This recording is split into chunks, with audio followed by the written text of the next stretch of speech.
నిన్న మనం గురూపదేశ రత్నమాల్లో హరి ఓం శ్రీ గురుభ్యో నమః.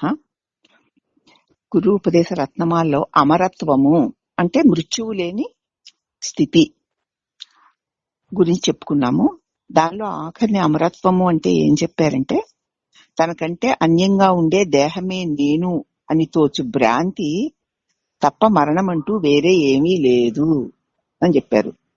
నాకంటే వేరుగా ఉన్న దేహము, నీ దేహం నీకంటే వేరుగా ఉంది. ఎందుకు వేరుగా ఉందో అనేక విధాలుగా చెప్పారు. ఎందుకు వేరుగా ఉందంటే అన్నిట్లాగే ఈ దేహం నా చేత తెలియబడుతోంది. ఈ దేహమే కాదు, లోపల ఉంది అనుకున్న మనోబుద్ధులు కూడా నాకు తెలియబడుతున్నాయి. ఈ దేహం లోపల వెలుపల కూడా సమగ్రంగా నా చేత తెలియబడుతోంది. అవునా? అది నా చేత తెలియబడుతోందంటే నాకంటే అన్యంగా ఉన్న వస్తువే కదా నాకు తెలియబడుతుంది.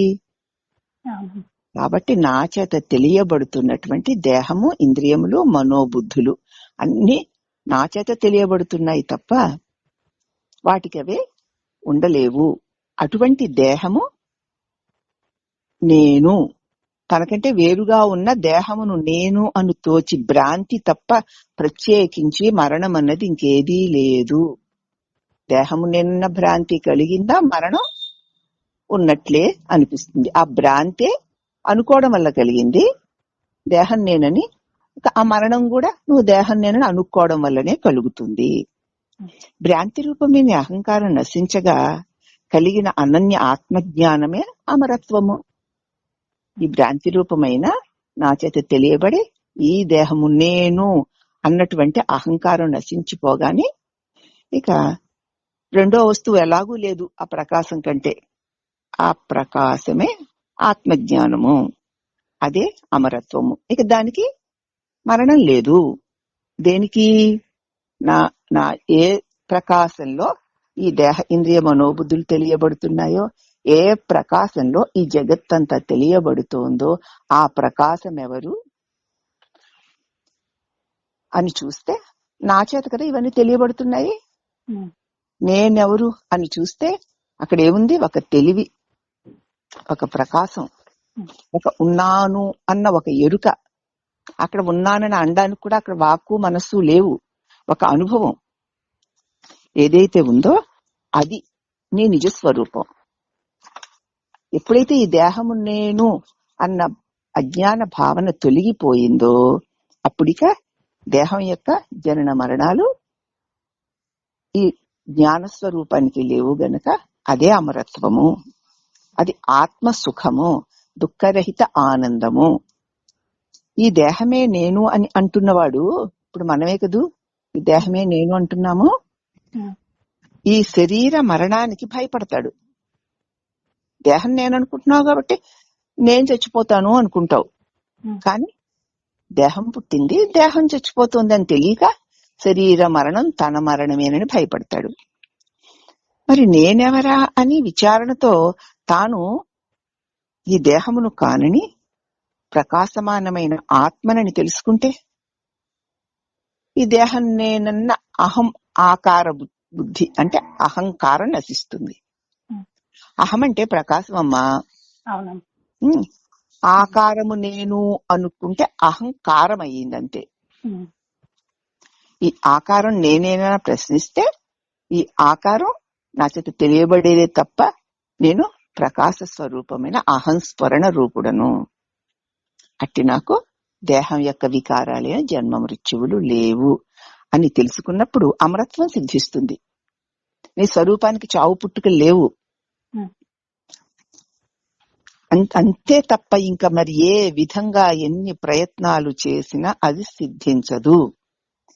నేను దేహాన్నన్న భావనతో ఎన్ని ఎన్ని ఎన్ని ప్రయత్నాలు ఎన్ని విధాలుగా చేసినా అమరత్వం మాత్రం అంటే మృత్యువు లేని స్థితి మాత్రం సిద్ధించదు. అయితే ఇప్పుడు అది ఎలా సాధించాలి?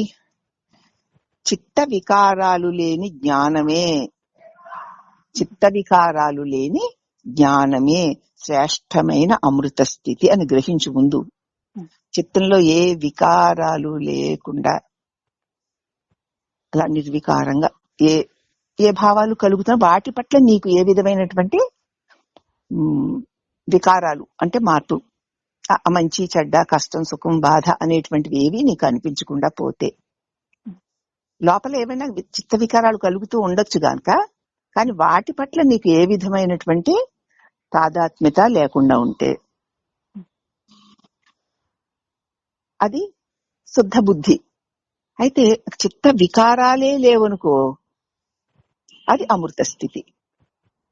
చిత్తంలో ఒక్క తలంపు లేదు, ఆ తలంపుని బట్టి నాకు ఇష్టాలు లేవు. తలంపులే లేనప్పుడు ఇష్టాలు ఉండవు కదా, వికారాలు ఉండవు. అయితే ఒక్క తలంపు లేకపోయినప్పుడు ఉన్నది అమృతత్వ స్థితి. అయితే ఒకవేళ తలంపులు కలుగుతున్నా అవి నేను కాను అన్న స్థితి శుద్ధ బుద్ధికి వస్తుంది.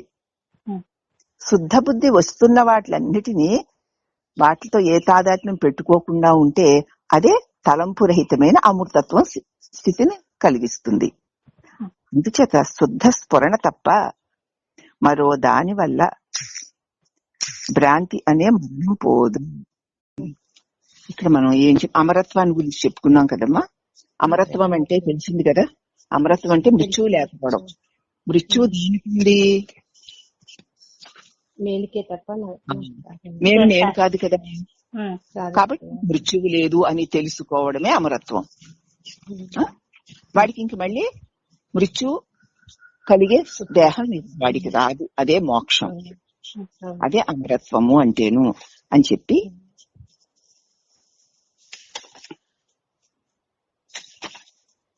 ఆ అమరత్వ సారం ఏమిటి చెప్పారు కదా. ఇంకా ఒక్క చిత్తంలో ఒక్క తలంపు కూడా లేని స్థితి, అదే శుద్ధ పరబ్రహ్మము. ఒకవేళ దానిలో తలంపులున్నా అది నేను అన్న భావన రాకుండా ఉండడము శుద్ధ బుద్ధి. అటువంటి శుద్ధ బుద్ధికే అమరత్వం సిద్ధిస్తుంది. అలా నేను ఏ తలంపు కలిగినా అది నేను కాదు దాని పట్ల ఎవరైతే ఉంటారో వారికి ఉండగా ఒక్క తలంపు లేని స్థితి కలుగుతుంది, అదే అమరత్వము అని చెప్పి ఇప్పుడు అమరత్వం యొక్క సారం ఏమిటి? సరేనండి, ఇంత కష్టపడి ఇంత సాధన చేసి ఈ దేహం లేని స్థితి తెచ్చుకుంటే ఏమిటి? కనబడి అదృశ్యమయ్యే ఈ శరీరాన్ని సత్యమైన వస్తువుగా చెప్పడం మన అందరికీ వాడుకైపోయింది. కనబడి వైరాగ్యం కదా చెప్పుకున్నామే, మళ్ళీ ఇదే పాయింట్ మళ్ళీ ఇంకోసారి వస్తుంది. కనబడి అదృశ్యమయ్యే ఈ శరీరాన్ని సత్యమైన వస్తువుగా చెప్పడం మనకి వాడుక మాట అయింది. అందరూ తెలుసుకోవాల్సింది ఆత్మజ్ఞానం ఒక్కటే సత్యమైన వస్తువు అని. మనం ఈ శరీరాన్ని సత్యమైనదిగా భావిస్తున్నాము, అది అలవాటుగా కూడా అయిపోయింది. కానీ అందరూ తెలుసుకోవాల్సింది ఏమిటంటే ఆత్మ స్వరూప జ్ఞానం ఒక్కటే సత్యమైన వస్తువు అని తెలుసుకోవాల్సి ఉన్నది. వైరాగ్యము అంటే ఏమిటి? ఓయి తపస్వి, లోకులు తమ కోరికలు నెరవేరడానికి నిన్ను ఆశ్రయించి నీవు అందించేటట్టు చేసే పొగడ్తలు, నువ్వు ఆనందించేటట్టు చేసే పొగడ్తలు, పూజాది ఉపచారాలు నిన్ను బంధించే బంగారు గాలాలని తెలుసుకో. ఈ అమరత్వం పొందితే దేహం నేను కాదు, కనిపించే దేహమే నేను అని అనేక జన్మలుగా మనకి వాడికైపోయింది. కానీ అందరూ తెలుసుకోవాల్సింది ఈ దేహమును తెలుసుకునేటువంటి తెలివి స్వరూపమునే నేను గాని ఈ దేహమును నేను కాను అన్నప్పటికీ మళ్ళీ పుట్టి చచ్చేటువంటి ఈ శరీరము మళ్ళీ రాకపోవడమే అమరత్వ సారము అని చెప్పుకుంటూ ఇక్కడ ఏమంటున్నారంటే వైరాగ్యం ఎలా వస్తుంది? అలా మరి ఈ దేహం నేను కాను, ఇవేవి నావి కావు, నావారు అన్నవారు ఎవ్వరూ నావారు కారు, నాది అన్నది ఏది నాది కాదు, ఇదంతా ఊరికి ఎలా దృశ్యమానమై తొలగిపోయేదే తప్ప అన్నటువంటి అంత విరాగం మనకి ఎలా కలుగుతుంది? మాటలతో చెప్పుకునేంత తేలిక. నా అన్న ఒక వస్తువు పోయినా, నా అన్నవారు పోయినా ఎంత బాధ కలుగుతుంది మనకి. అంచేత అటువంటి వైరాగ్యం రావాలి. మాటలకి వింటుంటే బానే ఉంటుంది, మరి వైరాగ్యం ఎలా కలుగుతుంది అంటే, ఓయి తపస్వి, లోకులు తమ కోరికలు నెరవేరడానికి నిన్ను ఆశ్రయించి నీవు ఆనందించేటట్టు చేసే పొగడ్తలు, పూజాది ఉపచారాలు నిన్ను బంధించే బంగారపు గొలుసులని తెలుసుకో.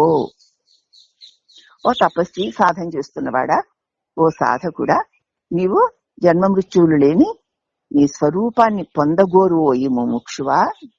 మిగతా వాళ్ళ గురించి చెప్పట్లేదమ్మా. జిజ్ఞాసు గురించి, ఆర్తుడి గురించి, అర్థార్థి గురించి చెప్పట్లేదు. ఆర్తుడు అంటే బాధల్లో ఉన్నవాడు, బాధలు తెచ్చాడు దేవుణ్ణి ఆశ్రయిస్తాడు కదా. అర్థార్థి భోగాలు కాకునేవాడు, వాడికి చెప్పట్లేదు. తర్వాత మూడో వాడెవడు? జిజ్ఞాసి. అసలు దేవుడేంటి, లోకమేంటి, అసలు ఇదంతా అవునా కాదా అని తెలుసుకోగోరేవాడు. వాళ్ళ ముగ్గురికి కాదు ఇది. ముముక్షుకి, ముక్తియే తన ముఖ్య లక్ష్యమై ఉన్నవాడికి చెప్తున్నాడు. ఏమని చెప్తున్నాడు? ముక్తి అంటే ఏమిటి? బంధం నుంచి విడుదల. బంధం దేనితో నీకు? దేహంతో. దేహం ఎవరు? నా చేత తెలియబడేది. నీ చేత తెలియబడే దేహం నువ్వు కాదు గనక, అది పుట్టి చస్తుంది గనక నీకు చావు పుట్టుకలు లేవు. కాబట్టి నీకు బంధమే లేదు. నేను ఈ చావు పుట్టుకలు కలిగిన దేహం నేను అనుకుంటున్నాను కాబట్టి ఈ బంధము బాధలు కలుగుతున్నాయి. కానీ నీవు చావు పుట్టుకలు లేని వాడివి. ఎలాగా అని చెప్పి ఇంత గ్రంథంలో మనకు తెలియచేశారు. తెలియచేసిన తర్వాత ఇప్పుడు మరి నిజంగా బానే చక్కగా అర్థమైంది కూడాను. నేను తెలివి స్వరూపాన్ని, నా తెలివిలో అన్ని తెలియబడుతున్నట్లే ఈ దేహేంద్రియ మనోబుద్ధులు కూడా తెలియబడుతున్నాయి. అవి నా చేత తెలియబడేవే తప్ప అది నేను కాదు. అది పుట్టింది, అది పెరిగింది, అది చస్తుంది. అలాగే దానికి సంబంధించిన ఈ భార్య, భర్త, బిడ్డలు, ఇల్లు, వాకిళ్ళు, ఆస్తులు, ఐశ్వర్యాలు అవి కూడా ఆ దేహానికి సంబంధించినవి ఉండడం చేత ఆ దేహం పోతే అది పోతాయి. అలాగే ప్రతి దేహము నశించేదే. ఈ దేహం ఎంతో, నా భర్త, నా భార్య, నా బిడ్డలు, వాళ్ళ దేహాలు కూడా అంతే. ఆ దేహాలు ఏ ప్రారంభం కోసం కలిగేయో ఆ ప్రారంభం తిరిగిన తర్వాత తొలగిపోక తప్పదు. అవి కలిగి తొలిగేవే తప్ప సత్యములు కావు. కాబట్టి దానికోసం దుఃఖించడం కేవలం అజ్ఞానం మాత్రమే. ఇది బోధమ్మ. నిజంగా అజ్ఞానమే కదా అని తెలిసినా సరే దుఃఖించకుండా మనం ఉండలేం. తెలుసు, బాగా తెలుసు, ఎంత బాగా తెలుసో, కానీ దుఃఖించకుండా ఉండలేం. పోతుందేమో అని భయపడకుండా ఉండలేం. ఎందుచేత? బుద్ధికి తెలుస్తుందే తప్ప జ్ఞాన సిద్ధి స్పష్టంగా కలగలేదు గనక. కలిగిన తర్వాత అది తొలిగేది ఎందుకది? అది తొలగినా నేను ఉన్నాను కదా. నేనే కాదు, నా వాళ్ళన్న వాళ్ళందరూ కూడా దేహాలు తొలగినా ఉంటారు కదా. భగవద్గీత మరి 2వ అధ్యాయంలో చెప్పాడు కదమ్మా. 2వ అధ్యాయంలో 2వ శ్లోకంలో చెప్పాడు. ఏమని చెప్పాడు 2వ అధ్యాయంలో?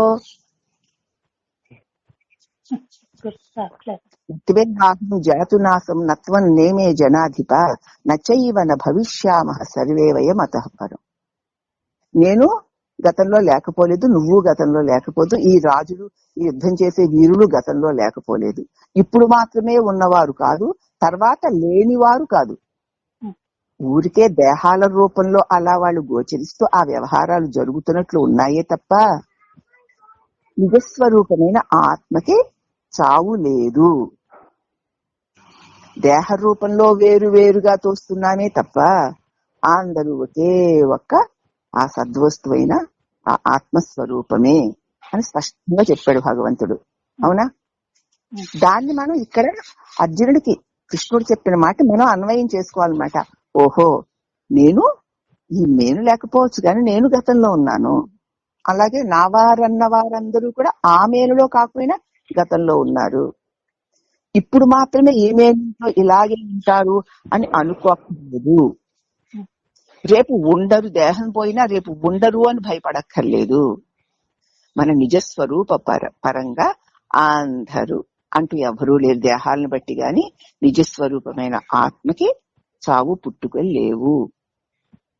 కాబట్టి ఈ విషయం గ్రహించి ఈ చచ్చిపోయే వారందరూ దేహాలే చూస్తున్నాయి తప్ప వాళ్ళు చచ్చిపోవడం లేదు, వాళ్ళు చావడం లేదు. నిజస్వరూపానికి చావు లేదు. దేహం నేననుకోబట్టి నీకు ఇన్ని భ్రాంతులన్నీ కలుగుతున్నాయి అని అర్జునుడు చెప్పాడమ్మా శ్లోకంలో. అది అర్థమైంది. మరి వైరాగ్యం రావాలిగా. అర్జునుడు విని విని విని విని ఇంకా ఇది ఎందుకుంటావు, అదెందుకు అలా అయింది, మరి అనేక ప్రశ్నలు వేస్తుంటే ప్రశ్నలన్నిటికీ చక్కగా విడదీసి భగవంతుడు చెప్పుకుంటూ వచ్చాడు. ఇప్పుడు అంచేత ఈ సత్యం మనకు తెలిసినప్పుడే నేను గతంలో లేనా, ఉన్నాను కాబట్టే కదండి పుట్టాను. మరి నువ్వున్నావు కాబట్టి పుట్టినప్పుడు మిగతా వాళ్ళు కూడా ఉన్నారు కాబట్టే కదా పుట్టారు. ఉండడం అన్నది అందరికీ సామాన్యం కదా. పుట్టడం అన్నది వేరువేరుగా ఉంది. వేరువేరుగా ఉన్నట్టు కనిపించి ఆ తర్వాత ఆ వేరు అన్ని పైకి మళ్ళీ ఆ పుట్టుకలేని స్థితిలోకి వెళ్ళిపోతావు. ఇప్పుడు కూడా పుట్టుకలేని స్థితిలోనే ఉన్నావు. ఆ వచ్చినది నేను అనుకోవడం చేత అవన్నీ వచ్చేవి పోతాయి బాబోయ్ ఎలాగని భయపడుతున్నావు.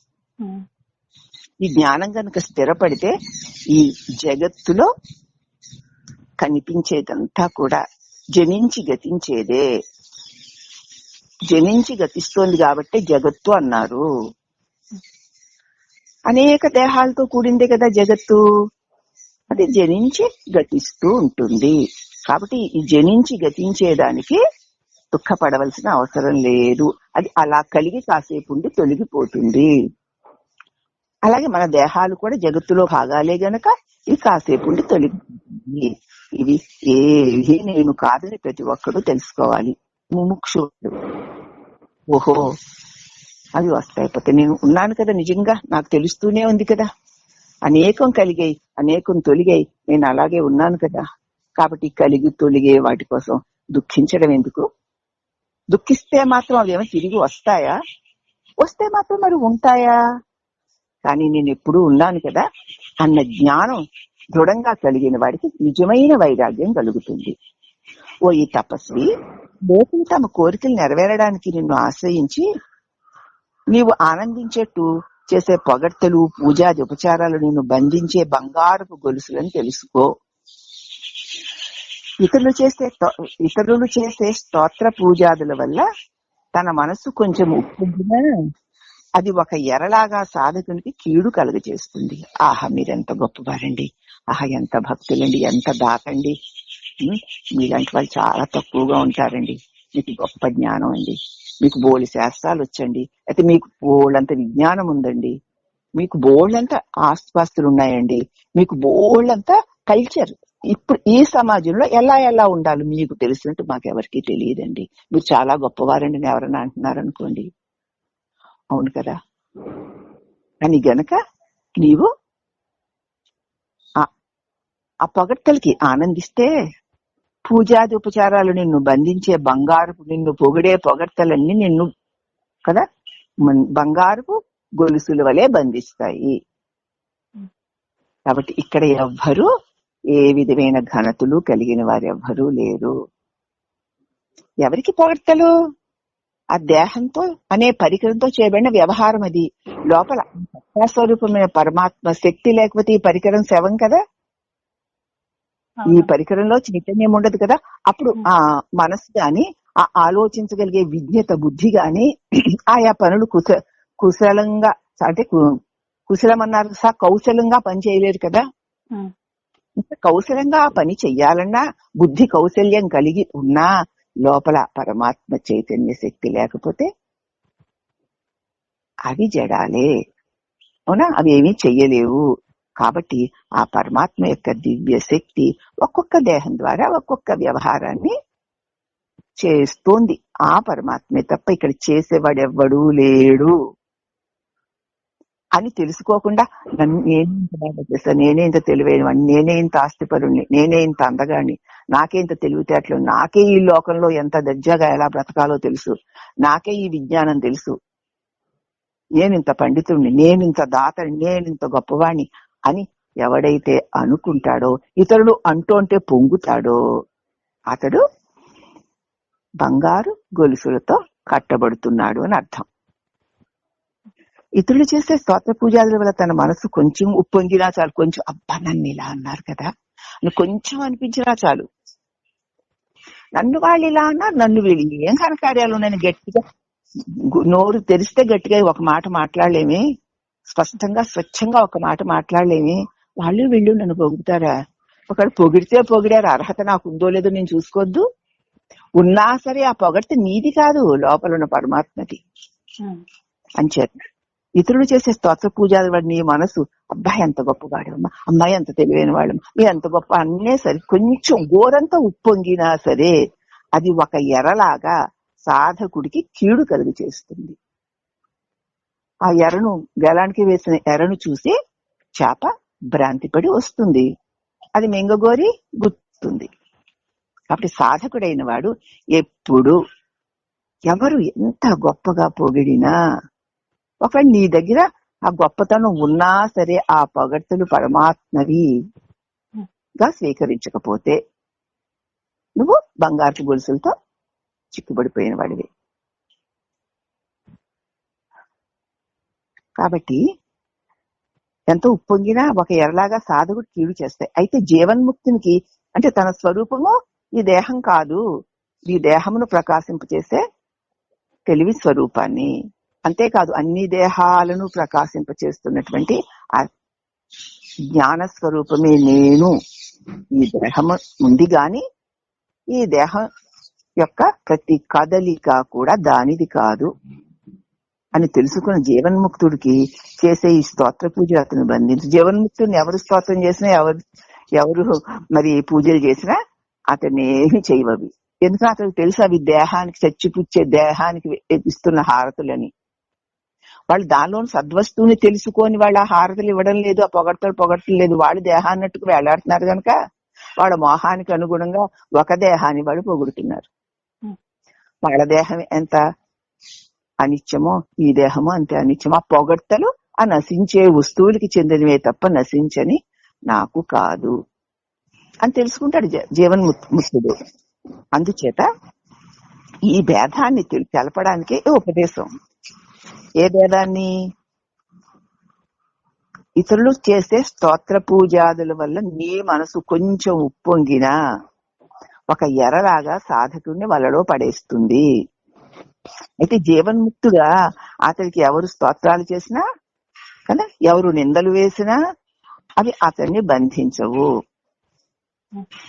ఎవరో పొగిడారని పొంగిపోయి నేను ఇలాగ అనుకోవడం, ఎవరో తిట్టారు నన్ను ఇలా అన్నారు, నన్ను అలా పీక్కోవడం, ఇలాంటివన్నీ ఉన్నాయంటే వాడి దేహాన్ని గట్టిగా పట్టుకుని ఉన్నవాడే. అది జీవన్ముక్తుడో. ఆ పొగట్టులు ఆ తెగట్టులు దేహానివి గాని నావి కావు అని ఉంటాడు. అవి అతన్ని బంధించవు. ఈ భేదాన్ని తెలపడానికే ఈ ఉపదేశం. జాగ్రత్తగా చూసుకోండి. ఒకవేళ మనల్ని పొగిడితే నిజానికి మనం తగిలేకపోయినా పొగుడుతూ ఉంటారమ్మా. మనకు లోపల తెలుసు వాడు పొగిడారు కాబట్టి నేను అంత గొప్పవాడానికి మనం పొంగిపోవడం. ఆ అర్హత ఉందే? గట్టిగా పట్టి చూస్తే ఏముంది, పిండితో ఒక్క చుక్క కూడా కింద పడదు. అటువంటి అనర్హులు పొగుడుతారు. ఒకవేళ అర్హుల్ని పొగిడినా ఆ అర్హుడు ఇది నాది కాదు, నేను కాదు అని ఉండగలిగితేనే మనం దేహ భ్రాంతి నుంచి, దేహపు మమకారా నుంచి బయటికి పడగలుగుతాము. వైరాగ్యం అంటే అది. కాబట్టి అంతేకాకుండా సాధకులందరూ అంటే మనలాంటి వాడు అనమాట, పూర్తిగా మనోనాశనం కాకముందే లోకులు చేసే ఉపచారాలకి సంతోషించిపోయి పరవశులైపోయి తమ గమ్యాన్ని మర్చిపోతారు. ఇంకా జీవన్ముక్తి కలగలేదు, దేహం నేను కాదు అనేటువంటి సుస్థిర అనుభవం కలగలేదు. కానీ అబ్బాయి ఎంత జ్ఞానం అండి, ఎంత గొప్పగా ఉందండి ఆహా అని ఎవరైనా అందరూ అంటున్నారనుకో, అప్పుడు వాడు ఏమవుతాడు? ఆ పొగడ్తలకి పొంగిపోయి పరవశులైపోయి తమ గమ్యాన్ని మర్చిపోతారు. ఇది నేనేనా అన్న ప్రశ్న ఇప్పుడు మొహానికి వస్తేగా, ఇది నాదేనా అని ప్రతి క్షణం చూసుకోగలిగిన వాడు ఏది వచ్చినా నేను కాదు, నాది కాదని వదలగలుగుతాడు గనక వాడిని ఏది బంధించదు. అలా ఆ విచారణ దృష్టి లేకపోవడం చేత ఎవరు పొగిడినా నన్నే ఇంత గొప్పవాడిని అనుకుంటాడు. ఎవరన్నా తిట్టారంటే నన్ను ఇంత తిట్టారు, అవతల వాడిని వెతవాలనుకుంటాడు. అవతల వాడు పొగిడితేనట గొప్పతనం నాదిట, అవతల వాళ్ళు తిడితే చెడ్డదనం వాళ్ళదట. ఏమైనా బాగుందమ్మా ఈ మాట? వాళ్ళదా? మరి అలా ఎలా తీసుకుంటున్నారు? పొగిడితేనేమో ఘనత నీదా, తిడితేనేమో చెడ్డవాడిదా? ఓహో ఏదో మంచి పని చేసి ఉండొచ్చు, దానికి వాళ్ళు పొగిడారు, సరే సంతోషించాను. తిట్టే ఎందుకు తిట్టారు? నేను చెడ్డ పని చేసి ఉంటాను అందుకు తిట్టారు అనుకోడు, తిట్టిన వాడు వెధవట. చూడండి 99 మంది అలా ఉన్నారో లేదో. అసలు ఇదే ఒక అజ్ఞానం. అంతేకాకుండా ఎవరు పొగిడారు అంటే అది నాకేను అని అనుకోవడం ఎంత అజ్ఞానమో అది బంధిస్తుంది. కాబట్టి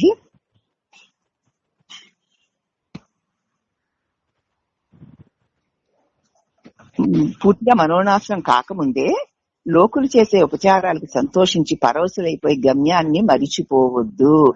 వాళ్ళందరూ దేహాన్ని పొగిడే మాట. ఎవరైనా పొగిడారు అనుకుందాం, ఎవరిని వాణిని పొగుడుతారు కదా, సుధామయ్యని పొగుడుతారు, అన్నపూర్ణని పొగుడుతారు, పద్మని పొగుడుతారు, రోహిణిని పొగుడుతారు. మరి రోహిణి పూర్ణ సుధామయ్యి నేనా? ఆ మేను పేరు కదా, పొగుడుతున్నారు దాన్ని, నన్ను పొగుడుతున్నారండి, నేనెగరడం ఏమిటి? అదో ఆ దేహాత్మ బుద్ధి యొక్క గాఢత యొక్క వ్యక్తీకరణ. అది జ్ఞానం కలిగిన ఇప్పుడు కూడా అలాగనే ఉండడు. తెలిసిందమ్మా? మనల్ని మనం ఇప్పుడు జాగ్రత్తగా చూసుకోవాలి. దేహాన్ని పొగుడుతారమ్మా కదా, ఆ దేహం కాదుగా మరి పొగడ్తలు నీవేలా అవుతాయి? దేహాన్ని దూషిస్తారు, ఆ దేహం నువ్వు కావుగా ఆ దోషాలు నీవేలా అవుతాయి? నేను కాను అని ఉండగలిగిన వాడికి ఈ దోషణ భూషణ తిరస్కారాల పట్ల ఏ విధమైనటువంటి వికారము కలగదు. ఆ కలగని స్థితిని మనం సాధించడమే వైరాగ్యము. వైరాగ్యానికి ఎంత గొప్ప డెఫిషన్ ఇచ్చారో చూడండి.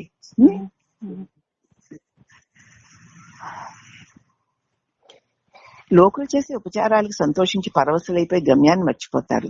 స్తోత్ర పూజాదుల కొరకే ఊళ్ళు తిరిగి ఉపదేశించడాలు, ఆశీర్వాదాలు చేయడాలు, రకరకాలైన ఎన్నో సత్కార్యాలు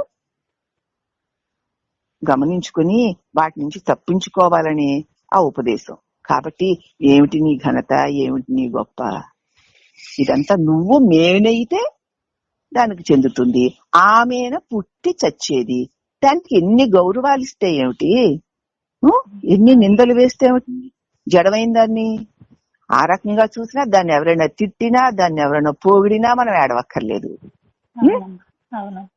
ఒకటే ఎవరైనా తిట్టినప్పుడు కూడా నేను అఖండ చైతన్య స్వరూపాన్ని, నాకు ఇవేమీ లేవు అని తెలిసినా మనం దుఃఖించక్కర్లేదు. మరి అటువంటి వాడు సదా శాంతి స్వరూపుడై ఉంటాడు కదా. కాబట్టి అటువంటి ఎక్కడ బంధీలు అయిపోతారేమో నేను జాగ్రత్తగా చూసుకోండి అంటున్నాడమ్మా.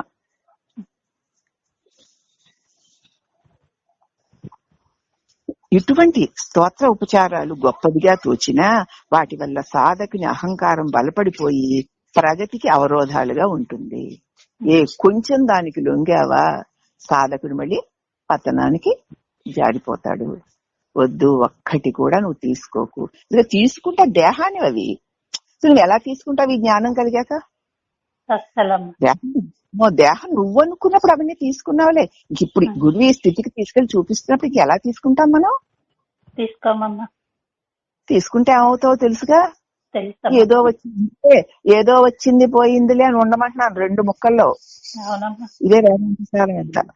కాబట్టి పూర్వజన్మ తపస్సు వల్ల ఇప్పుడు ఎవరి హృదయాలలో ఇహపర లోకాల సుఖాల రెండింటి పట్ల సహజమైన అనాసక్తి ఏర్పడుతుంది.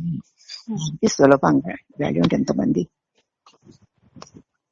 పూర్వజన్మలో చేసుకున్నటువంటి తపస్సు యొక్క ఫలితం వల్ల, ఏ జన్మలోనూ ఎంతో తపస్సు చేసుకోవడం వల్ల ఎవరి హృదయాలలో ఇహపర లోకాల సుఖాలు రెండింటి పట్ల కూడా సహజమైన అనాసక్తి ఏర్పడుతుందో, ఈ లోకంలో గాని ఏ గొప్ప గొప్ప లోకాల్లో గాని ఏ సుఖాలున్నా సరే అవన్నీ ఆ దేహ అభిమానం ఉన్నంత కాలమే, అవి కూడా ఉండవు. కానీ ఈ దేహమే నేను కాను, నేను అఖండ చైతన్య స్వరూపాన్ని. ఇహలోకం గాని పరలోకాలు గాని నా వల్ల తెలియబడి ఉండాలి తప్ప వాటికవే లేవు అని తెలుసుకున్న వాడికి ఇక ఇహపర లోకాల భోగాల పట్ల ఆసక్తి కలుగుతుందా? అటువంటి ఆసక్తి ఎవరికి ఉండదో వారికి సులభంగా ఆత్మజ్ఞానం సిద్ధిస్తుంది. అదే విరాగము, అదే వైరాగ్యము. ప్రారబ్ధవశంగా కలిగిన ఇహలోక సుఖాలను లెక్క పెట్టుకోవద్దు. ఏదో దేహ ప్రారంధం వల్ల కొంతకాలం సుఖాలు, కొంతకాలం దుఃఖాలు, కొంతకాలం పొగడ్తలు, కొంతకాలం తెగడ్తలు, కొంతకాలం ఆరోగ్యాలు, కొంతకాలం అనారోగ్యాలు. అవునా? అవి ఇహలోక సుఖాలు. వాటిని నాకెంత సుఖం, నాకంత సుఖం, నాకెంత ఆస్తి, నాకంత ఆస్తి, నేనెంత గొప్పవాడిని, నేనెంత అందగాడిని అని లెక్క పెట్టుకోకు. ఎందుకంటే అవి ఏవి కూడా ఇదిగో ప్రారబ్ధవశాన ఆ శరీరం వచ్చింది కనుక దానికి ఇవ్వబడుతున్నాయి అని రాబో సుఖాలకై అరులు చాచకుండా ఇలా చేస్తే అవి వస్తాయి, రేపొద్దున్న అవి వస్తాయి, అవి వస్తే ఇవి వస్తే అవి వచ్చేస్తాయి అని చరువులు చాచకుండా ఉండేవారే తపోధనులు. వీరే భాగ్యవంతులు. వారికి ఉన్నంత భాగ్యం ఇంకెవ్వరికీ లేదు, వారికి ఉన్నంత సౌఖ్యం ఇంకెవ్వరికీ లేదు. ఎవరికి? ఇప్పుడు ఇహలోక సౌఖ్యాలు కలుగుతూ ఉంటే ప్రారబ్ధవశాన ఆ దేహానికి దాని ప్రారబ్ధం వల్ల వచ్చాయి. అలాగే దుఃఖాలు వస్తున్నా అంతే.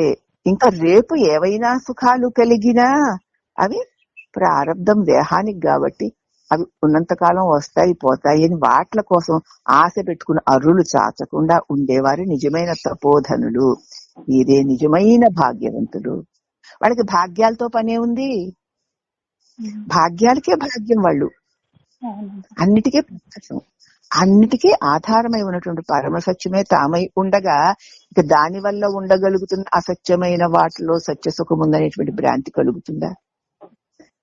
అదే వైరాగ్యము. జ్ఞానానందమయమైన శాంతి ఆత్మస్వరూపంలోనే లభిస్తుంది. అంతే ఈ జగత్తులో మోహపూరితమైన జీవితంలో లేసమైన శాంతి లేదని తెలుసుకో. మోహపూరితమైన జగత్తు అంటే ఏమిటనమాట? ఈవేళ ఎంతో బాగున్నట్టు ఉంటే రేపొద్దుకి ఏమీ లేకుండా పాడైపోతూ ఉంటుంది, దుఃఖపూరితం అయిపోతూ ఉంటుంది. ఈవేళ పరిస్థితులు ఎంతో గొప్పగా ఉంటాయి, రేపటికి ఏమైపోతుందో తెలియదు. అది వచ్చి మీద పడే వరకు అబ్బా ప్రతి ఒక్కడు చక్రవర్తేనండి, ఇంకా వాడికి పట్టపక్కాలు ఉండవు. మీద పడ్డాక ప్రతి ఒక్కడు దరిద్రుడే, హీనుడే, వాడి దుఃఖానికి అంతు ఉండదు. మరి ఇవి రెండు కావాలా మనకి? ఎవరికి వద్దో వారు అది దేహ ప్రారబ్ధవశాన అప్పుడు అది అంతే. ఒక భాగ్యం వచ్చినా దాని ప్రారబ్ధవశమే, ఒక బాధ దుఃఖము దరిద్రము వచ్చినా ఈ దేహ ప్రారబ్ధమే. అది దేహానికి సంబంధించింది తప్ప నేను దాన్ని తెలుసుకునే దుఃఖం వచ్చింది, సుఖం వచ్చింది, రోగం వచ్చింది, యోగం వచ్చింది అని తెలుసుకునే తెలివి స్వరూపమనే నేను గాని ఈ తెలియబడే దేహము దాని వికారాలు ఆ రాకపోకలు కలిగిన జగత్ విషయాలు నేను కానే కాను అని ఈ మోహపూరితమైన జీవితంలో లేసమైన శాంతి లేదని తెలుసుకుని ఈ సత్యాన్ని చక్కగా గ్రహించి మహామౌన స్థితి ఆత్మజ్ఞానాన్ని పొందుము. నేను అన్న తలంపు వస్తేనే కదా మేను అన్న తలంపు వస్తుంది, వస్తేనే కదా ఇవన్నీను. ఓహో ఇవన్నిటికీ కారణం ఏమిటి? నేను అనుకోవడం. మరి నేను ఎవరు అంటే కేవలం తలంపు. చూసేసరికి తలంపు పోతే ఉన్నది ఏదో, అదే పరమ మౌనము, పరమ శాంతి. ఆ శాంతిని రుచి తెలిసిన వాడు ఇక మళ్ళీ ఈ మోహంలోనికి రాడు. మాటి మాటికి నేనని అనకుండా అనుకోకుండా ఉన్న ఆ ఖండ మౌన శాంత స్థితిని ఎవడు ఎంత ఎంత ఎక్కువగా అనుభవిస్తూ ఉంటాడో వాడంత ఘనుడు, వాడంత వీరుడు, వాడంత ఆనంద రూపుడు మరొకడు లేడు. వాడికి దుఃఖ స్పర్శే లేదు. దుఃఖ స్పర్శ ఉందా నిద్రలో? మనకి లేదు. ఎందుకంటే నిద్రలో తెలియదు. మరి ఇప్పుడు తెలియక అది వచ్చింది, వెలుగులో తెలిసి దాన్ని మనం పొందాలి. అదే మోక్షం. తెలియకుండా పొందుతున్న బట్టి అజ్ఞానము, తమస్సు, తమోగుణము అంటున్నారు. ఇప్పుడు తెలిసి పొందడమే జ్ఞానము, మోక్షము అంటున్నారు. ఇప్పుడు మనకు తెలుసుగా మరి. అందుకే మెలకువ కాలాన్ని ఒక్క క్షణం కూడా వృధా చేసుకోవద్దు. ప్రతి క్షణము స్వరూప నిష్టలో ఉండడానికి ఎవరెవరు ఎక్కువగా ప్రయత్నం చేస్తూ ఉంటారో వారి నుంచి ఇందాక చెప్పిన గుణాలన్నీ వాటికవే తొలగిపోతాయి. కాబట్టి మరణం కేవలం తప్పుడు జ్ఞానం అని తెలుసుకోండి. చావన్నది అస్సలు లేనే లేదు, తప్పుడు జ్ఞానము. అది కలిగింది అంటే తొలుగుతుంది. కాబట్టి సత్యజ్ఞానమైన ఆత్మజ్ఞానం ఒక్కటే మరణం అనే భావాన్ని నిర్మూలింపగలిగిన ఖడ్గము. ఇప్పుడు మరణం ఏది లేదు అని ఎలా చెప్పగలమండి? దేహానికి ఉందమ్మా, నీకేముంది? ప్రతిరోజు నిద్రలో దేహం మరణిస్తూనే ఉంది. దుఃఖిస్తున్నావా? అందుకే మరి చావు లేని చావులో ఈ రహస్యం అంతా దాగి ఉంది. అందుచేత మరణం అనే భావాన్ని నిర్మూలించుకోగలిగే జ్ఞాన ఖడ్గం ఇదే. మరణం కేవలం తప్పుడు జ్ఞానం. కాసేపు తొలిగేది నీటిలోని అలల వలె ఈ దేహాలు మాత్రమే. అవి కలిగితే తొలుగుతాయి. దాన్ని కలగడాన్ని పుట్టుకని, తొలగడాన్ని మరణమని దానికి భయపడుతున్నాము. కానీ కలిగి తొలిగే వాటికి, కలగక తొలగక ఆధారమైన నీటికి జనన మరణాలున్నాయా? అలాగే తెలివి స్వరూపమైన నాకు జనన మరణాలు లేవు అని తెలుసుకోవడమే అజ్ఞానం మరణం అనే భయానికి ఖడ్గము అని భగవాన్ వాక్కు, రమణ భగవాన్లు దివ్య ఉపదేశ వాక్కది.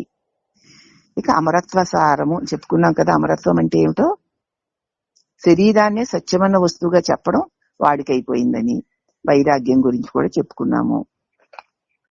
జ్ఞానానందమైన దట్టమైన మోహ అంధకారాన్ని ఆశలన్నిటినీ నశించేట్టు చేసి జ్ఞానజ్యోతిని వెలిగించు నా ప్రియమిత్రుడైన ఓయి వైరాగ్యమా. నీ వైరాగ్యమట అంత గొప్ప ప్రియమిత్రుడట నీకు.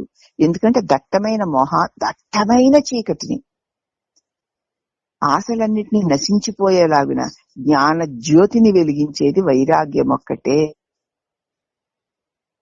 నీ స్నేహాన్ని ఆశించే నన్ను ఎప్పటికీ వదలకు. ఒక్క క్షణం కూడా వైరాగ్యాన్ని వదలకూడదు. వైరాగ్యం అంటే నేను కానిది నేను అనుకోవడం కదా. అనుకున్న దానికి ఉన్నవన్నీ నావనుకోవడం, అవి పోతుంటే ఏడుస్తూ ఉండడం.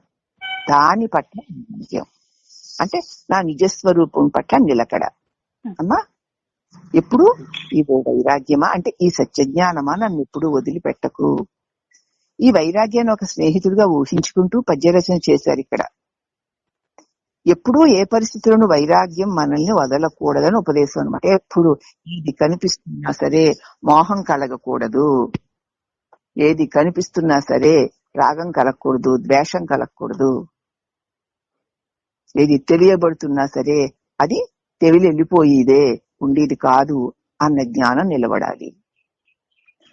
అదే నిజమైన వైరాగ్యము. పిశాచి స్నేహం నుంచి విడిపడడం కష్టం అని పెద్దలు అంటారు. ఒకసారి పిశాచిని పట్టుకున్న దాన్ని వదిలించడం చాలా కష్టం అంటారు. అలాగుండగా ఏ జన్మలోనైనా నన్ను దుఃఖాల బారి నుంచి కాపాడి నన్ను ఎంతో సహన గుణంతో చేర్చేవో సన్మిత్రుడైన వైరాగ్యమా, నీ స్నేహాన్ని వదిలివేయవలసి వస్తే అది మాత్రం పరులపై విరోధం పెంచుకోవడం కంటే చాలా ఘోరమైన అపరాధము. ఎప్పుడైనా ఈ వైరాగ్యాన్ని వదిలేశానా, అంతకంటే ఘోరమైన మహా అపరాధం ఇంకొకటి లేదు. పిశాచి స్నేహం నుంచి వదిలించబడాలి అంటే వైరాగ్యం ఒక్కటే ఇక్కడ మంత్రం. ఆ వైరాగ్యం దుఃఖాల నుంచి బయటపడేస్తుంది. అటువంటి సహనాన్ని ప్రసాదించిన ఓ వైరాగ్యమా, నిన్ను వదిలేసుకున్నానంటే నేను విరోధుల మీద కోపాన్ని పెంచుకుని ఘోరమైన తప్పు చేస్తున్న వాడనే. స్నేహితుడవు నువ్వు, నిన్ను విరోధి వలే వదిలేశాను. అతడు విరోధి, దేహం నేననే దేహాత్మ భావన, దానిని స్నేహితుడి వలే కౌగిలించుకున్నాను. అంతకంటే దుర్గతి ఏమిటి? మనం ఏది శత్రువో దాన్ని స్నేహితుడి వలే గాఢంగా నమ్మి కౌగిలించుకున్నాము. ఏది మిత్రుడో ఆ వైరాగ్యాన్ని ఏనాడో వదిలేశాం. ఇంతకంటే మహాఘోర పాపం ఉందే. వాడు పాపాలు చేశారు, వీడు పాపాలు చేశారు అనుకోవడం ఎందుకంటే మనం చేస్తున్న పాపం అది. పిశాచము వంటి దేహము నేను అనే భావన పిశాచం వంటిది. దానిని నమ్మి, ఆ దేహం నేను అన్నటువంటి భావాన్ని నమ్మి పిశాచి యొక్క స్నేహం చేసి మోక్షాన్ని కలిగించే, పిశాచి బంధాల నుంచి విడిపించే వైరాగ్యం అనే నీ స్నేహాన్ని మరిచిపోయాను. అంతకంటే మహాపురాధం లేదు. వైరాగ్యం పెట్టుకో ప్రతిదాని. ఏదుంది పుట్టినప్పటి నుంచి ఇప్పుడు దాకా ఎన్నో చూస్తున్నాం. ఏమైనా ఉన్నాయా ఏమిటి? ఏదుంది ఇక్కడ? ఏదుంది? ఏదీ లేదుగా. అంతా పోతుందిగా అని చూడు. ఇది ఉంది, అది ఉంది, అలా వస్తుంది, ఇలా వస్తుంది, అప్పుడు వచ్చింది, ఇప్పుడు వచ్చింది, ఎప్పుడో వచ్చింది. వచ్చింది ఉంటుంది అన్న పిశాచి భావనే తప్ప ఏదుంది ఇక్కడ? వచ్చిందల్లా వెళ్ళిపోతూనే ఉంది కదా.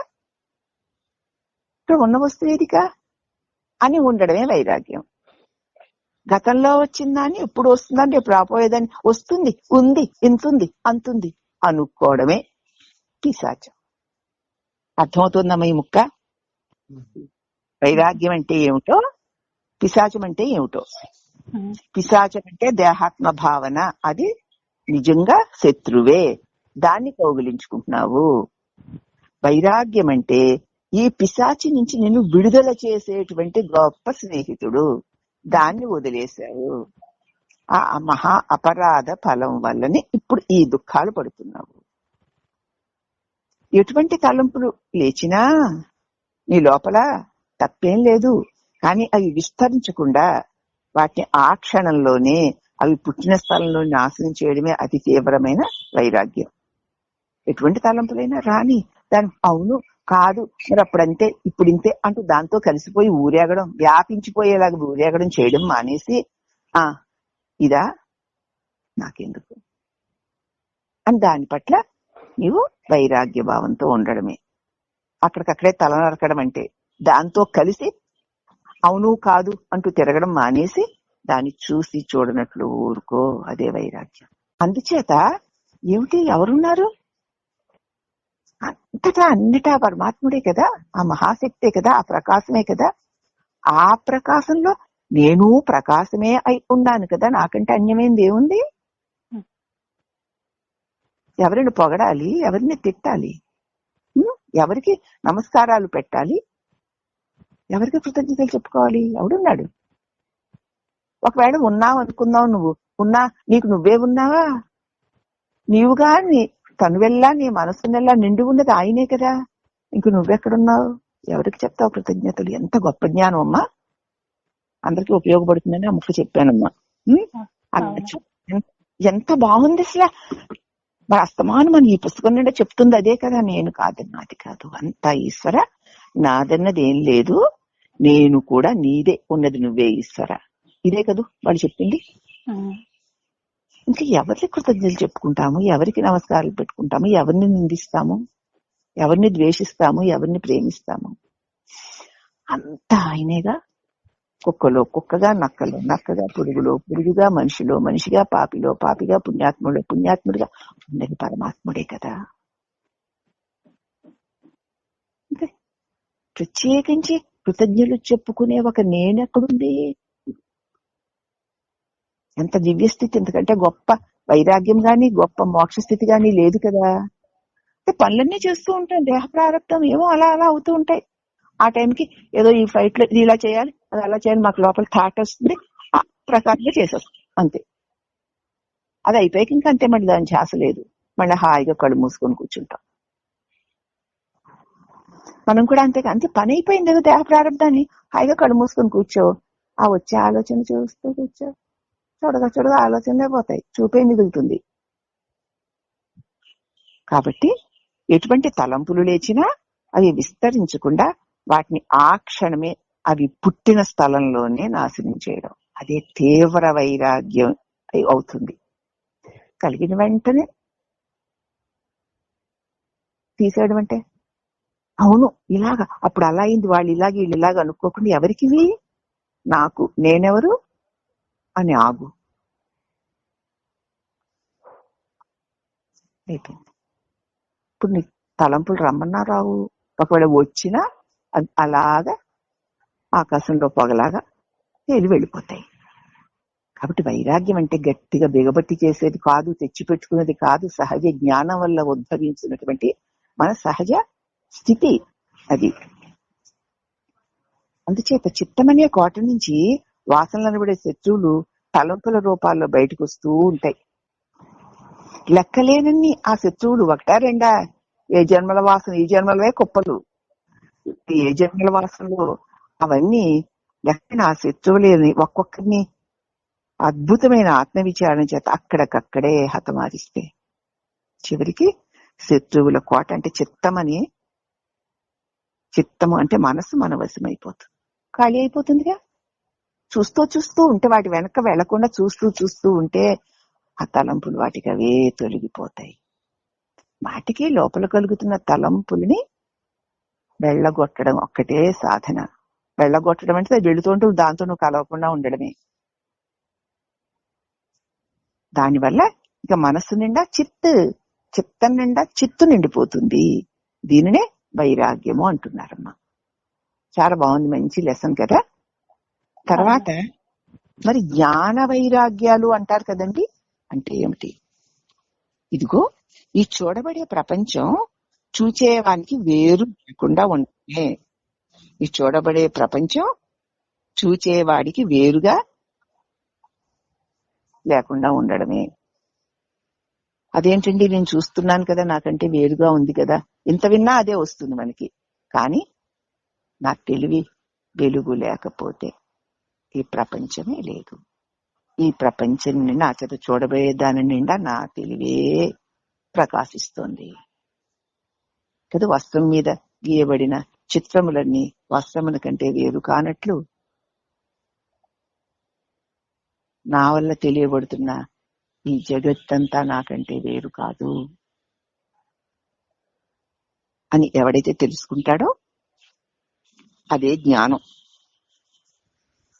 మనస్సు బాహ్య ప్రపంచాన్ని పట్టుకోకుండా హృదయంలో సంస్థితమైతే ప్రపంచం అంటూ ఒకటి లేదు అని నీవు తోసిపుచ్చడమే వైరాగ్యం. మనసు బాహ్య ప్రపంచం తలంపుల్లోకి వచ్చేస్తుందమ్మా. ఆ తలంపులతోటి కలిసిపోకుండా హృదయంలో చక్కగా స్థిరంగా నిలిచి ఉండి నాకంటే వేరుగా ప్రపంచం అన్నది వేరే ఏమీ లేదు, ఉన్నది నా ప్రకాశమే. ఒకవేళ ఉన్న అది నన్ను విడిచి నాకంటే వేరుగా లేదు అని ఉండడమే వైరాగ్యం. అంటే జ్ఞానికి అజ్ఞానికి లోకం కనిపించినా జ్ఞానికి కనిపించే లోకం అతనికంటే అన్యమై ఉండదు. ఎందుకంటే జ్ఞాని అంటే తన్ను తెలివి స్వరూపంగా, జ్ఞాన స్వరూపంగా తన్ను తాను చూసుకుంటున్నాడు. మనమేమో మనల్ని మనం దేహాలుగా చూసుకుంటున్నాం. అవునా? దేహం పరిమితమైంది కాబట్టి ఈ పరిమితమైన దేహం కంటే మిగతా అన్ని రూపాలు వేరుగానే ఉంటాయి. కానీ జ్ఞానం అపరిమితమైంది కాబట్టి అపరిమితమైన జ్ఞానమే తానై ఉంటాడు కాబట్టి అన్ని రూపాలు తన యందే తోచుతున్నట్లుగా చూస్తాడు, తన్ను విడిచి లేవు కాబట్టి. అదే జ్ఞానికి అజ్ఞానికి ఉన్న భేదం. కాబట్టి జ్ఞానికి అజ్ఞానికి లోకం కనిపించినా జ్ఞానికి కనిపించే లోకం అతని కంటే అన్యమైనది కాదు. జ్ఞాని ఈ లోకాన్ని తనకంటే వేరుగా చూడడు. అది జ్ఞానస్థితి. ఏది తెలిసినా నా తెలివిలోనే, నా ప్రకాశంలోనే. నా ప్రకాశం ప్రకాశించకపోతే అది ఏదీ లేదు. అదే ఆ మధ్య ఎప్పుడో ఒకసారి చెప్పాను అన్నపూర్ణ, నీకు గుర్తులేదేమో, రోహిణికి కూడా చెప్పాను.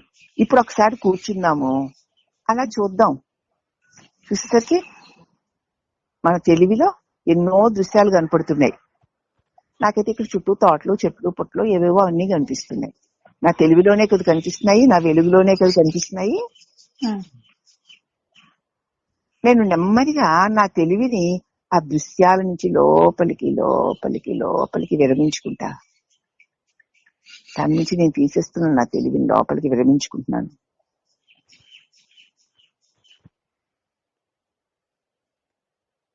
విరమించుకుని నా మూలంలో నేను నిలిచిపోతున్నాను.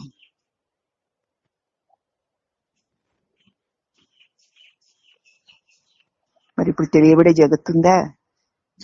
లేదా? నీ తెలివిని విడిచి తెలియబడేది ఏదీ లేదు. నీ తెలివి తోటే తెలియబడేది వస్తుంది. కాబట్టి నిన్నో మొన్న చెప్పినట్టు బీజశాంతి దివాంకురు అన్నట్లు అంకురంలోనే ఉన్నటువంటి జ్ఞానము, తర్వాత జగత్తు, నేను దేహము అన్న భావన కలగలిసిపోయి ఉండడం చేత జ్ఞానమే జగత్తుగా తోస్తోంది. విత్తనమే వృక్షంగా తోచినట్లు. అవునా? అలాగే ఈ తెలియబడే ఈ జగత్తుకి ఆధారం ఏమిటి అని చూస్తే జ్ఞానము. కాబట్టి జ్ఞానం లేకుండా తెలియబడే జగత్తు లేదు, కానీ జగత్తు లేకపోయినా జ్ఞానం ఉన్నది. అదే నేను. దానిలో కలిసిపోయి నీ నిజస్వరూపంలో కలిసిపోయిన నీ అసత్య భావన రూపమైన దేహము జగత్తు ఎలా విడిపోయావు చూసావా? అలాగ ఉండడమే. అదే ఈ బాహ్య ప్రపంచాన్ని పట్టుకోకుండా జ్ఞానికి అజ్ఞానికి ఇదే తేడా. తన్ను విడిచి ఏదీ లేదని, ఏది ఉన్నా తన వల్లనే ఉన్నదని, కానీ తాను ఇది ఏది కానని. అదే 9వ అధ్యాయంలో ఎన్ని వందల సార్లు చెప్పాను. మయాతమిదం సర్వం జగదవ్యక్తమూర్తిన మతస్థాని సర్వభూతాని నచాహంతేషు అవస్థిత నచమస్తాని భూతాని పశ్యమే యోగమైస్తరం భూత బృన్నచ భూతస్థో మమాత్మ భూత భావన. మయాతమిదం సర్వం జగత్ అవ్యక్తమూర్తిన, నాయందే ఇది అని తెలియబడే సమస్త జగత్తు యందు అవ్యక్తమైన నా జ్ఞాన ప్రకాశమే ఉంది. మతస్థాని సర్వభూతాని, నా యందు అవి అన్నీ ఉన్నాయి తప్ప నేను వాటి యందు లేను. ఎందుకంటే అవి లేకపోయినా నేనున్నాను. ఇప్పుడు అర్థమైందమ్మా? అయ్యిందమ్మా. సుధా అర్థమైందా? చాలా బాగుంది. అర్థమైంది. తీసే ఒక్కసారి నీ నీ జ్ఞానాన్ని, నీ నీ చూపుని, నీ తెలివిని దృష్టి నుంచి లోపలికి ముకుళించేసుకో, లోపలికి లాగేసుకో. ఇప్పుడిక్కడే జగత్తంతా అదృశ్యమైపోతుంది. ఇప్పుడు నీ తెలివి విస్తరించి వ్యాపించిందో జగద్ రూపంలో గోచరిస్తుంది. అవునా? అంచేత తెలివి స్వరూపమైన నువ్వు లేకపోతే తెలియబడేది ఏదీ లేదు. ఒకవేళ ఉన్నా నిన్ను విడిచి ఏదీ లేదు. కానీ ఈ ఉన్నదని తెలియబడేది లేకపోయినా తెలివి స్వరూపమైన నేను ఎప్పుడూ ఉన్నాను. అవునా? అని తెలుసుకుని ఈ లోకంలో అన్యంగా జ్ఞానికి అజ్ఞానికి లోకం కనిపించినా జ్ఞానికి కనిపించే లోకం అతని కంటే వేరు కాదు. అదే జ్ఞానస్థితి. అలా కాకుండా ఈ లోకం నీకంటే అన్యంగా తోస్తే అది అజ్ఞాన స్థితే. కాబట్టి దాన్ని కాకుండా ఆత్మనే పట్టుకోవాలంటే ఇప్పుడు ఈ ముక్కు వస్తుందనే మనకు తెలియదు. దాన్ని కాకుండా దృశ్యాన్ని, జగత్తుని కాకుండా ఆత్మనే పట్టుకోవాలంటే ఆ దృశ్యాలు కేవలం కల్పితాలని ఎంచి తోసిపుచ్చి తన ప్రకాశాన్ని తాను స్థిరంగా పట్టుకొని ఉండాలి. దీన్నే వైరాగ్యం అంటారు. నేనెవరిన గ్రంథంలో అన్యమును ఆశించకుండుటే వైరాగ్యము. తనకంటే రెండోది ఉంది అనుకొని దానికోసం మోహం పొందకుండా ఉంటే చాలు, అదే వైరాగ్యము. తనను వదలకుండుటే జ్ఞానము. నిన్ను నువ్వు వదలకంటే నీవేదో అదిగా ఉండు. మనం తెలివినే జ్ఞానమై ఉండి మన వల్ల తెలియబడే కాని మేలు నువ్వు అవుతున్నావు. అంతే, అంతకంటే ఇంకేమీ లేదు.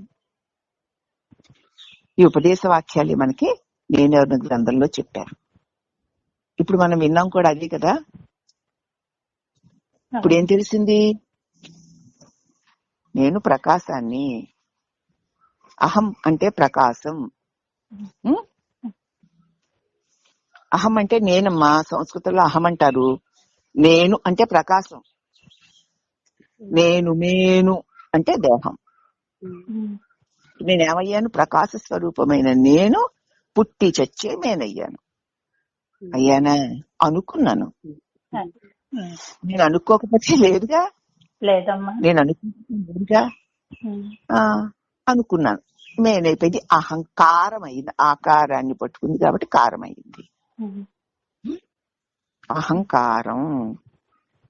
అహంకారం మోహం, మోసం కూడాను. ఎందుకంటే ఆకారానికి పుట్టు చావులున్నాయి, అహానికి పుట్టు చావులు లేవు. నేను ప్రకాశాన్ని. అవునా? అయితే ఈ నేను ఎవరు అంటే ప్రకాశ్ తెలివి అంటున్నావు. మరి ఈ తెలివి నిధులలో ఏమైపోయింది? ఆ తెలివి నిధుల్లో కూడా ఎక్కడికి పోలేదు, అలాగే ఉంది. దీని మీరు దక్షిణామూర్తి స్తోత్రం 6వ శ్లోకంలో చూడండి. రాహుగ్రస్త దివాకరేంద్ర సదృశో మాయా సమాచ్ఛాదనాత్. రాహువో కేతువో సూర్యునో చంద్రునో కప్పినప్పుడు గ్రహణం వచ్చిందంటాం కదా.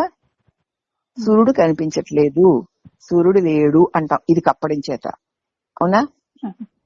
కానీ సూర్యుడు ఎప్పుడు కప్పబడలేదు. సూర్యుడిని ఈ రాహు కప్పినట్లు కనపడుతోంది. అలాగే నేను అనే తెలివి స్వరూపాన్ని ఏ మాయ కప్పలేదు. ఏ మాయ కప్పలేదు. నీ తెలివి స్వరూపాన్ని ఏ మాయ కప్పలేదు.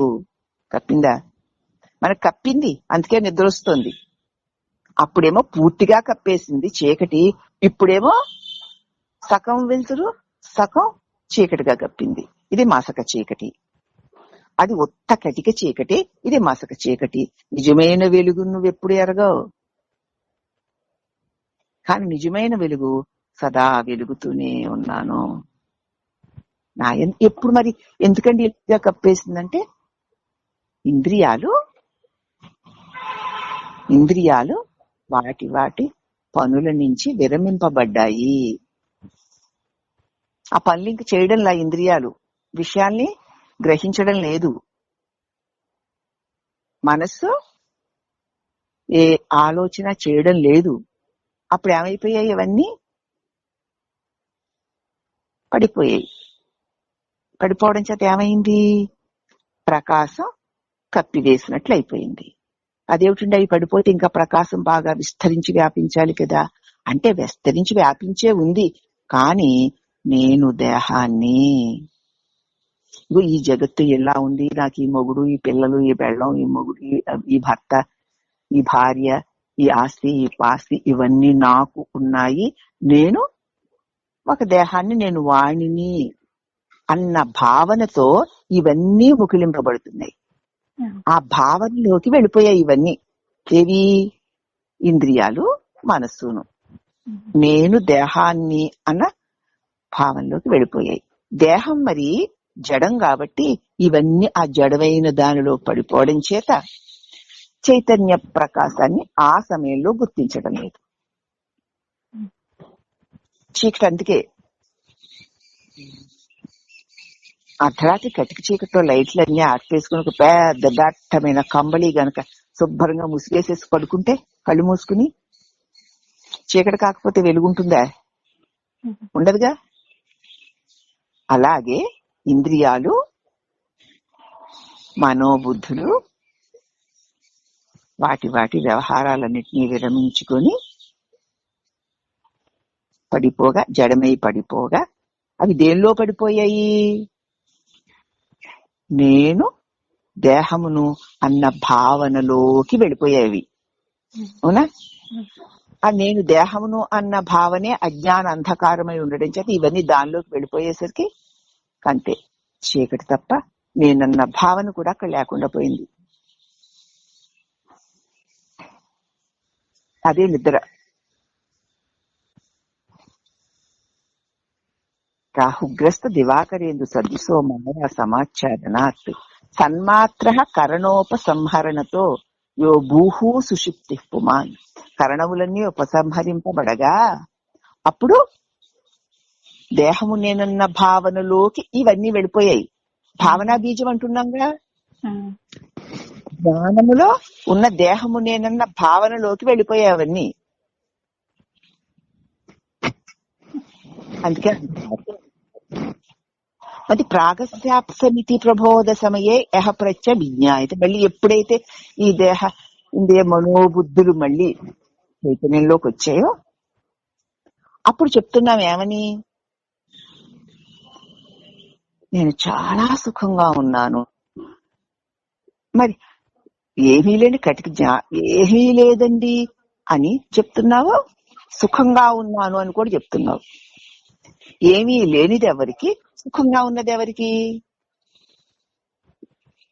సుఖమే స్వరూపమైన, జ్ఞానమే స్వరూపమైన నీ స్వరూపపు యొక్క నిజస్వరూపపు ప్రకాశంలో నేను మేనన్న భావనతో ముడుచుకున్న అజ్ఞానానికి చీకటి కదా.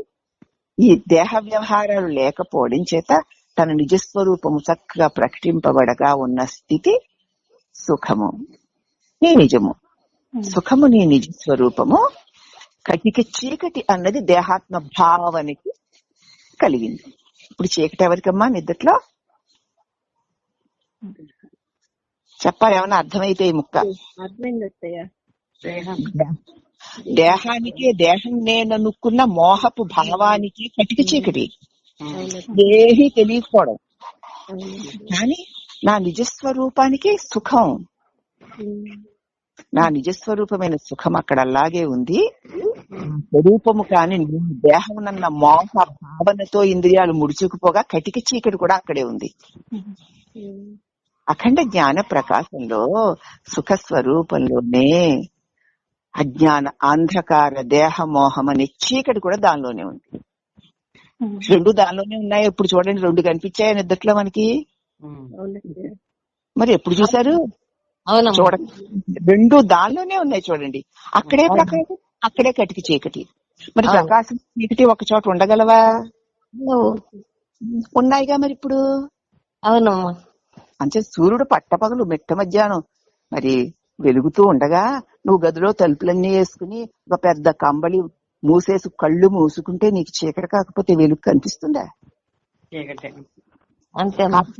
దేహ ఇంద్రియ మనోబుద్ధులు రాగద్వేషాలు ఈ వాణిని నేననే ఒక భావనతో ఈ ఇంద్రియాలన్నీ ఆ నేను దేహాన్నన్న భావనలోకి ముకుళించుకున్నాయి. ఆ భావన అజ్ఞానం కాబట్టి కటిక చీకటి.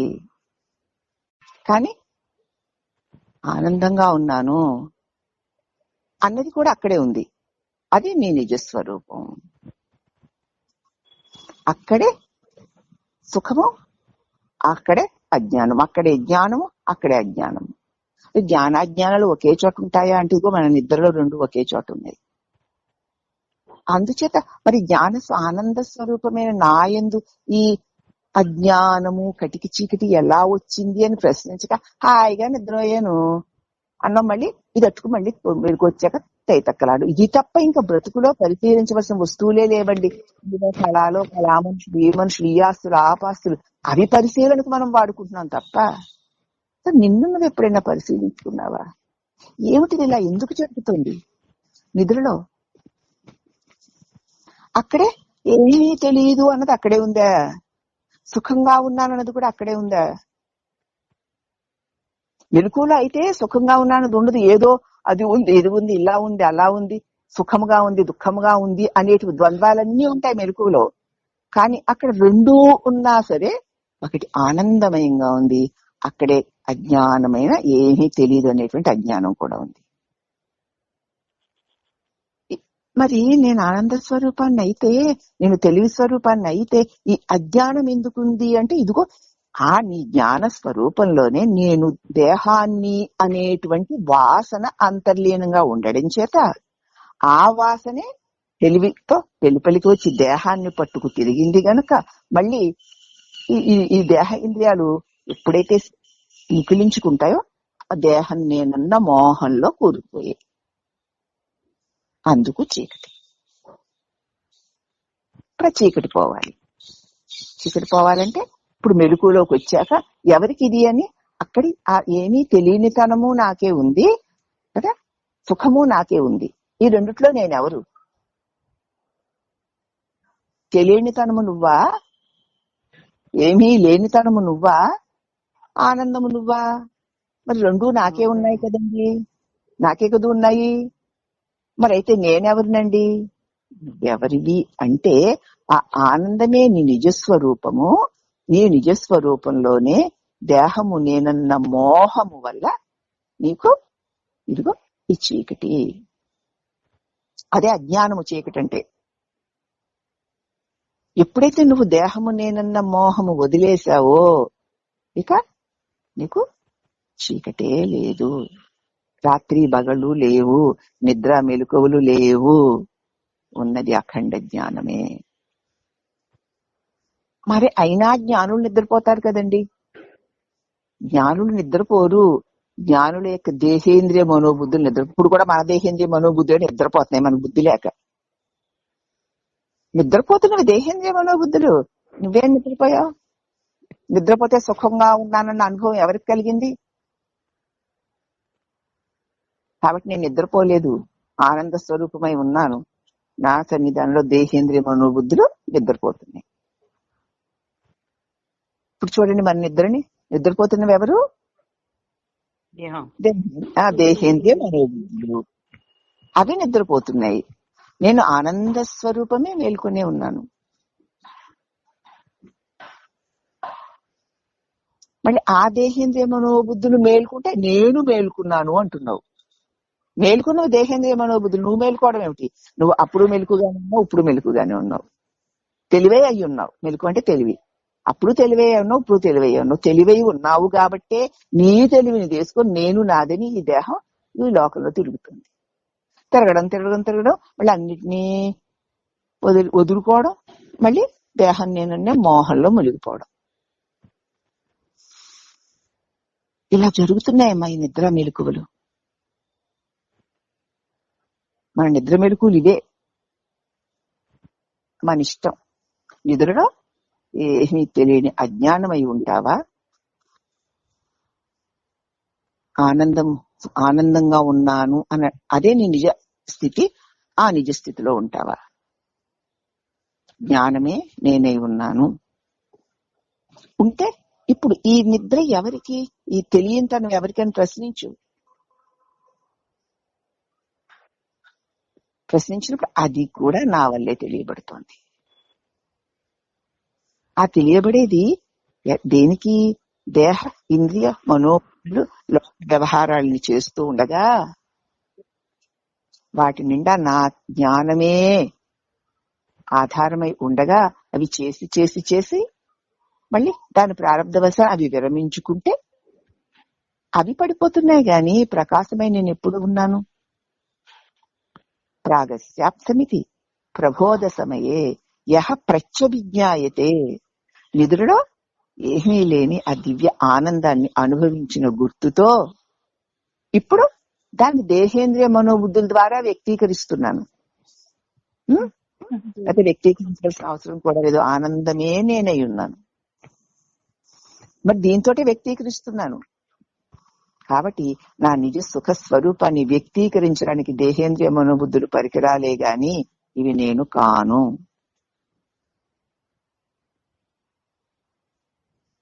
అని ఎప్పుడైతే తెలుసుకుంటాడో అతడికి ఈ దేహం ఉండి లోకంలో వ్యవహారాలు చేస్తున్నా అది నా వల్ల గాని నేనది కాదు. అది కలిగి తొలుగుతుంది. ఆ మార్పులన్నవి సుఖ దుఃఖాది అనుభవాలన్నవి గతంలో చేసిన అజ్ఞాన కార్యపు ప్రారంధాల వల్ల దేహ రూపంలో అనుభవించవలసి దానికి మనసుకి దేహానికి తప్ప నాకు కాదు. అవి వస్తాయి పోతాయి. అది అలా ఉండదు. కాబట్టి అర్జున మాత్ర స్పర్శాస్తు కౌంతేయ. దేహం ఉంది కాబట్టి ఇంద్రియ విషయాల్లో సుఖ దుఃఖాది అనుభవాలు కలుగుతూ ఉంటాయి. ఎండకి వేడి, చలికి చలి, అదన్నీ లోపల మనసులో సుఖ దుఃఖాది అనుభవాలు కలుగుతూ ఉంటాయి. అవి ఆగమాపాయన వస్తాయి పోతాయి. నువ్వు నిత్యుడవు. కాబట్టి వీటి విషయంలో కొంచెం అదే వైరాగ్యం, కొంచెం ఓరిమి పట్టి ఉండు. వైరాగ్యం అంటే అదే ఏంటంటే రాని పోని నేను అలాగే ఉన్నానన్న అనుభవం. ఎంత గొప్ప జ్ఞాన ఖడ్గాన్ని ఇచ్చాడమ్మా గురుదేవుడు. అదే చెప్తున్నారు. ఇప్పుడు జ్ఞానము వైరాగ్యము ఒకేసారి ఎలా ఉన్నాయి చూసారా?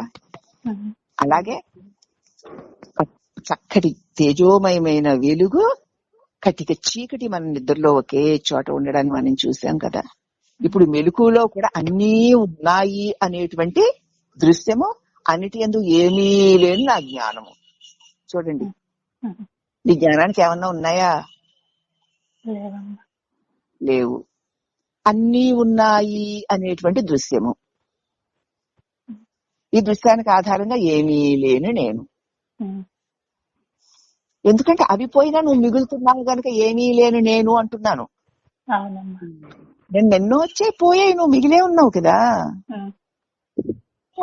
నేను ఎప్పుడు ఏమీ లేని వాడనే, ఏవో అలా వచ్చి ఏమీ లేని దృశ్యాలు, ఏవోవో ఉన్న దృశ్యాలు, ఏమీ లేని నేను ఎప్పుడు ఏమీ లేకుండా ఉన్నాను, ఏవో ఏవో వస్తున్నాయి వెళుతున్నాయి అని. ఇక్కడ కూడా ఏమీ లేని నేనును, ఏవేవో ఉన్నటువంటి జగత్తు రెండూ ఉన్నాయి అవినాభావంగా ఉన్నాయా. తను తాను ఎదిగినవాడు, తాను ఏమీ లేనివాడు. తన యందే ఉన్నవన్నీ కూడా ఆగమాపైన వచ్చిపోయేవే గాని నేను ఏమీ లేని నిశ్చలమైన శాంతి స్వరూపాన్ని అన్న అనుభవాన్ని కలిగి ఉండడమే జ్ఞానము. జ్ఞానం వల్లనే వైరాగ్యము. వైరాగ్యమే ఈ స్వరూపానికి స్పష్టంగా చూపించగలుగుతుంది. కాబట్టి జ్ఞానికి అజ్ఞానికి లోకం కనిపించినా, జ్ఞానికి కనిపించే లోకం అతని కంటే అన్యమైంది కాదు, అదే జ్ఞానస్థితి. అలా కాకుండా ఈ లోకం అన్యంగా తోస్తే అదే అజ్ఞాన స్థితి. ఇంకా అది పోలిస్తుంటే ఇంకా అభ్యాసిగానే ఉన్నావు. కాబట్టి దాన్ని కాకుండా ఎప్పుడు కదలక మెదలక ఏమీ లేనటువంటి నీ ఆత్మస్వరూపాన్ని గట్టిగా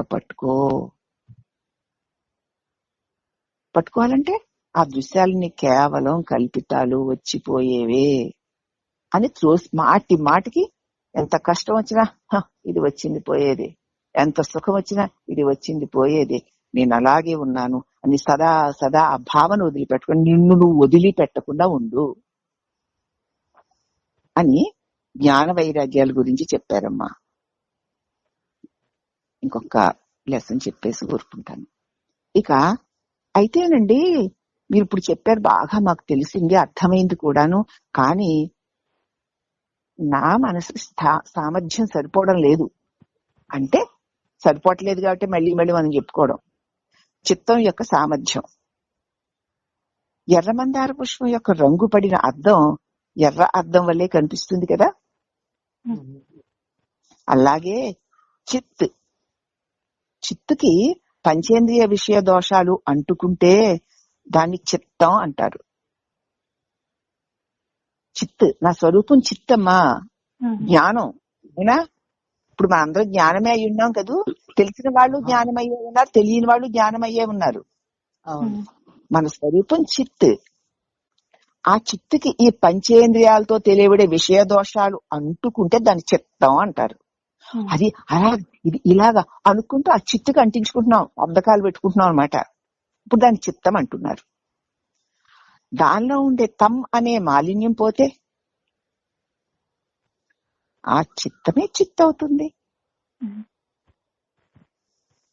అనే పదము మాయని సూచిస్తోంది. తీసే చిత్, నేను ప్రకాశాన్ని. కాబట్టి చిత్తం అనే పేరుతో పిలువబడే దాని నుంచి మాయను అంటే ఆత్మ విచారణ చేత తొలగిస్తే చిత్తం యొక్క మాలిన్యం పోయి మనం ఎప్పుడు శివుడల్లే శాంత స్వరూపులమై ఉంటాము అని చెప్తున్నారమ్మా. ఇదే చిత్త సామర్థ్యము. ఇది 47వ